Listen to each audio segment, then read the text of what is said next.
Olá, nessa aula 7, nós vamos dar sequência ao capítulo 3, que é do equilíbrio de um ponto material. E, nesse momento, nós vamos estudar os sistemas de forças tridimensionais.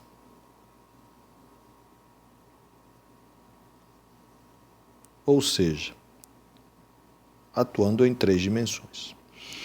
Para termos o equilíbrio, a somatória das forças tem que ser igual a zero. Se estamos trabalhando num sistema tridimensional, então a somatória das forças em x tem que ser igual a zero, a somatória das forças em y tem que ser igual a zero, e a somatória das forças em z tem que ser igual a zero também. Certo? Dessa forma, nós teremos a condição de equilíbrio. Ok? O que vai mudar? Vai mudar que nós vamos acrescentar ao que vimos na aula passada mais um eixo. Então, quando tratarmos de uma força, ela terá a parcela x no versor y, a parcela y no versor j e a parcela z no versor k. E para estar em equilíbrio, tudo isso tem que dar zero. Correto? Bom,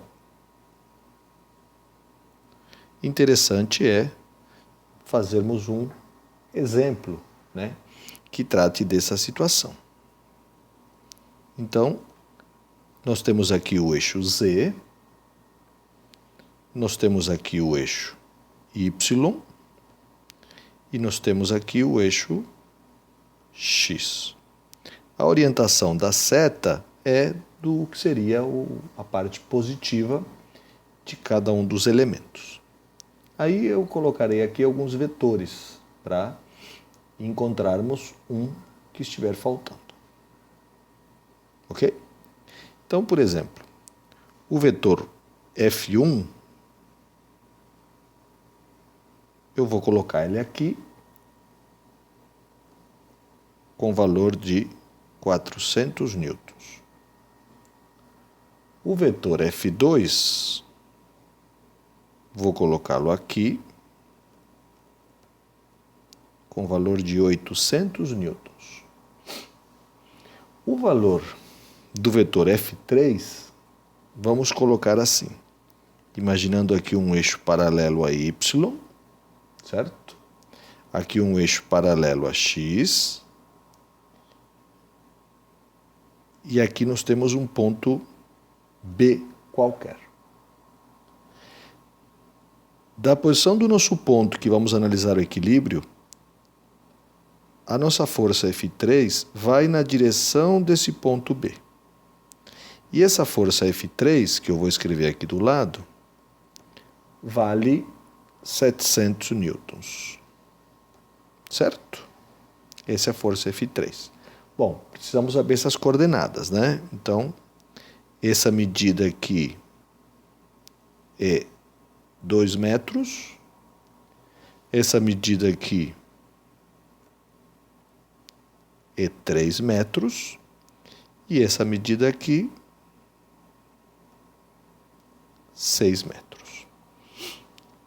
Dessa forma, se nós formos escrever as coordenadas do ponto B, nós teremos para x menos 2, certo? Para y menos 3 e para z 6. Enquanto que as coordenadas do ponto O, que é o ponto de origem ali, vai ser 0, 0 e 0. Correto? Então, a primeira coisa que nós temos que fazer é determinar as forças em cada um dos eixos, não é? Então, para determinar a força F1, nós observamos que a força F1 está sob o eixo Y para o lado positivo.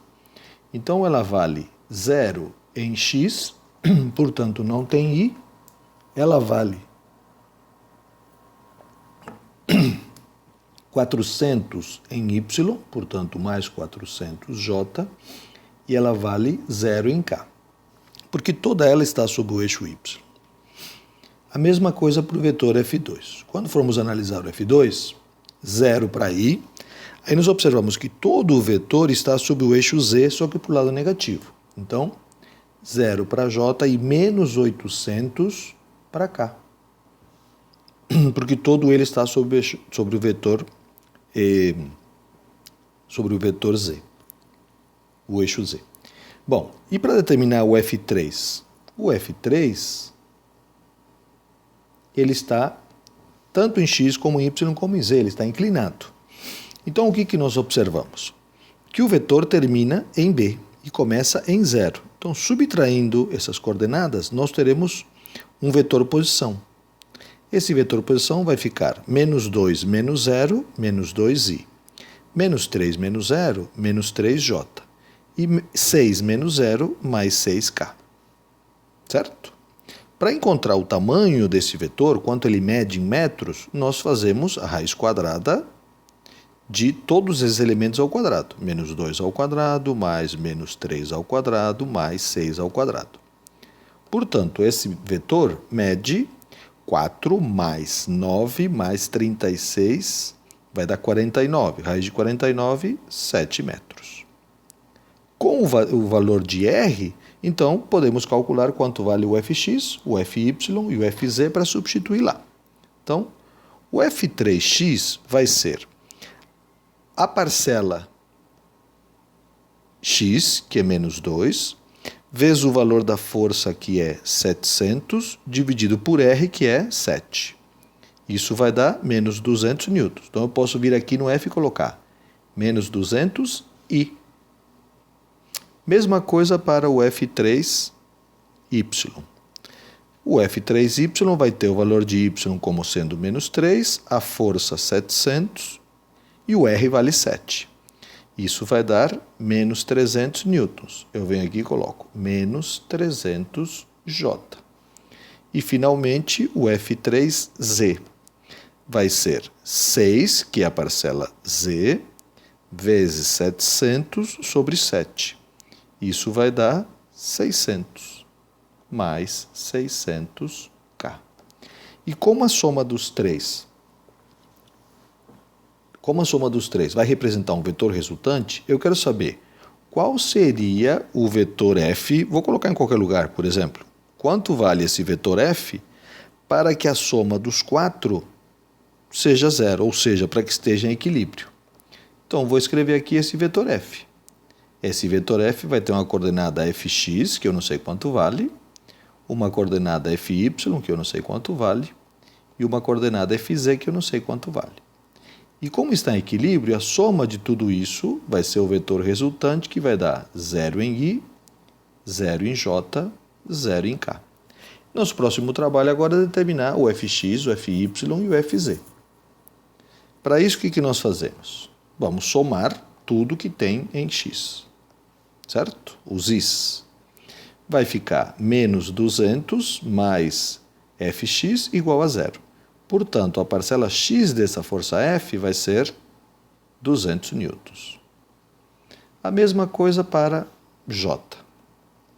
Então, nós fazemos 400 menos 300 mais Fy igual a 0. Portanto, o Fy, passando o 400 para lá negativo e o 300 positivo, vai dar menos 100. Correto? E, finalmente, o K. Aí nós fazemos menos 800 mais 600 mais Fz igual a 0. Portanto, Fz vai dar 200 newtons. Encontramos as componentes, então nós podemos escrever o vetor F. Como vai ficar o vetor F? O vetor F vai ficar 200i menos 100J mais 200K, tudo isso em newtons. Temos aqui o vetor F na forma cartesiana, na forma do vetor. Agora, qual será a intensidade dele? Quanto ele vale? Para determinar o valor, é só tirar a raiz quadrada de tudo isso ao quadrado, né?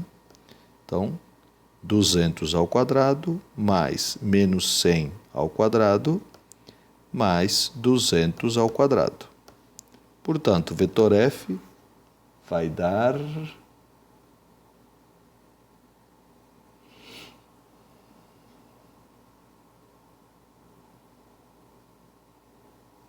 300 fazendo a conta.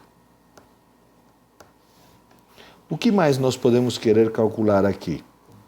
Os ângulos diretores coordenados desse vetor F. Ou seja, o ângulo alfa dele, o ângulo beta e o ângulo gama. Que é o que nós vamos calcular agora, na sequência. Para isso, vou apagar um pedaço aqui, para termos um lugar para calcular o alfa, o beta e o gama. Acho que esse espaço já é suficiente.